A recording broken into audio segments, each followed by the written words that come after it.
bien sûr, supposons que ça c'est l'ourlet de la veste. Vous devez avoir un cran de 4 cm ici, de même aussi 4 cm. Donc voilà, ça c'est l'ourlet bas. Donc ici c'est déjà repassé. D'accord. De même, vous pouvez marquer le point de rencontre ici, ainsi que le point de rencontre ici. Et ici, il y a 3 points de rencontre. Ici, ici, ici. Maintenant, qu'est-ce qu'on va faire? On va positionner. Il nous manque encore un autre. Voilà, il est marqué déjà.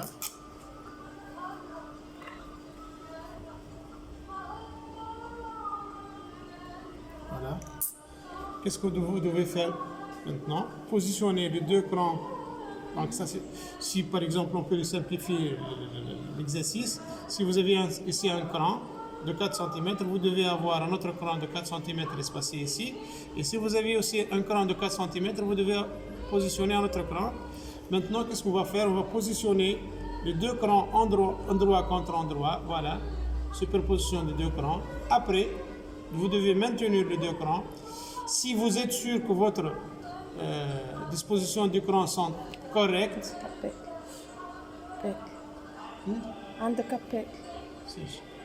si vous êtes sûr que votre position est correcte, qu'est-ce que vous devez faire maintenant? Donc, si vous êtes sûr que votre valeur de couture de part et d'autre est 4 cm, automatiquement, si vous disposez votre pièce, bien sûr, endroit contre endroit, donc automatiquement les crans seront superposés et vous devez avoir le point, netteté de pointe ici. Après, qu'est-ce qu'on va faire? Vous voyez bien que le point de rencontre des deux cassures. Maintenant, qu'est-ce que je devais faire? Je dois piquer à une valeur, bien sûr, dans l'angle 45 degrés. Et il faut laisser 1 cm au départ sans couture. Donc, vous devez exécuter un point d'arrêt. Et vous devez piquer jusqu'au point de rencontre. Après, on a deux solutions pour finir le coin en anglais. Ou bien, on peut le laisser comme ça. On peut l'écraser comme ça, voilà. Regardez bien. Voilà, ça c'est l'angle. Je vais faire le retournement de ma pièce. Automatiquement, qu'est-ce qu'on doit avoir à la fin? Voilà, ça c'est on appelle coin en anglais.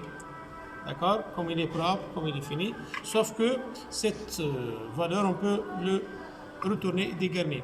Donc, il faut que la valeur d'assemblage soit à l'intérieur pour donner un peu de volume à la pièce. Ou bien, on peut le finir de notre manière. Ça dépend de l'épaisseur de la matière, ça dépend du cahier de charge, et ainsi de suite.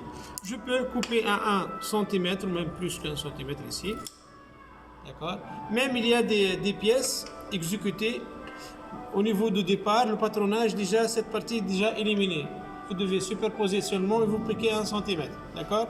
Maintenant, regardez s'il vous plaît comment vous devez sortir le point anti-l'angle correctement. Donc, il faut ouvrir les valeurs de couture, positionner comme ça, et vous faites retourner votre pièce. Bien sûr, ici, avec un léger repassage. Je peux faire sortir l'angle, même je peux utiliser des épingles pour sortir l'angle, ou bien vous devez. Voilà, notre coin est net et propre. Et voilà, ça on l'appelle coin en anglais.